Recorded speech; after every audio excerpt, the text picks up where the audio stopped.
Alors, je m'appelle Joan Bensivenga, j'ai 41 ans, je suis marié, père de 3 enfants qui ont 10 ans, 7 ans et 6 ans. Je suis le patron d'un groupe d'entreprises du BTP qui s'appelle Keeping, qui existe depuis 1901, entreprise dont l'origine a été créée par mon arrière-grand-père à Marseille. Parallèlement à ça, j'ai été aussi un homme engagé toute ma carrière. C'était une évidence pour moi de partager entre l'aspect individuel de l'entreprise et l'aspect collectif de l'engagement patronal. Et depuis 2000, je suis un mandataire à la Fédération du bâtiment et des travaux publics. Alors, comme je vous ai dit tout à l'heure, je suis un homme engagé à la Fédération du bâtiment et des travaux publics depuis longtemps et j'ai retrouvé à l'UPE des valeurs qui me parlent, des valeurs de loyauté, d'honnêteté, de transparence, d'intérêt collectif. Et j'ai envie de continuer ce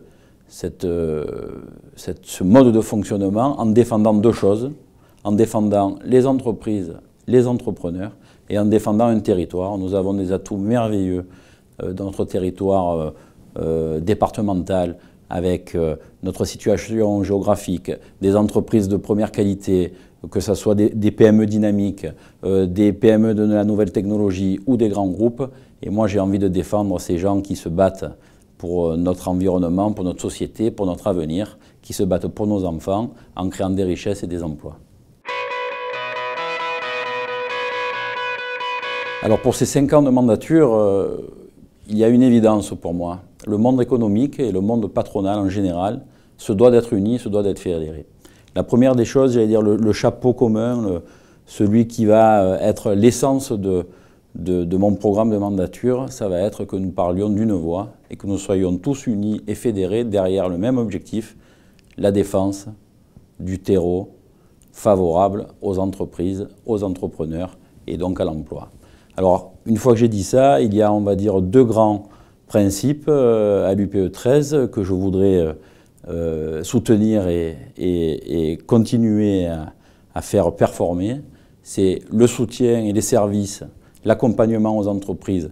On est en période de crise et donc les entreprises, notamment les plus petites et les plus fragiles d'entre elles, ont besoin des services de l'UPE 13. Nous allons continuer à nous battre pour faire en sorte que les services soient les plus optimums possibles et nous allons en inventer probablement d'autres. Et après, il y a un deuxième volet qui est un volet plus institutionnel. En 2016, il va y avoir la création de la métropole qui va être un moment charnière de notre territoire. La métropole aura une compétence économique et donc sera forcément en direct avec nous sur des sujets d'aménagement du territoire, du monde économique, de fiscalité. Donc nous allons avoir à bâtir des modes de fonctionnement entre ces nouvelles institutions et le monde économique. Et au travers de cette nouvelle mandature, on aura des actes forts à faire sur ces sujets-là. Ce que je voulais dire aussi, c'est que ce n'est pas un programme d'un homme, c'est un programme d'un collectif. Moi, ce qui m'intéresse maintenant, vous, chers membres du Conseil exécutif et de l'Assemblée permanente, si vous le souhaitez et si vous le voulez, c'est de pouvoir échanger avec vous pour bâtir autour de ce squelette que je viens de vous présenter des éléments plus techniques ou plus fins pour pouvoir avoir le meilleur programme possible pour les 5 prochaines années. Je suis à votre disposition et je viendrai, si vous le voulez, à votre rencontre pour échanger sur ces sujets. Voilà.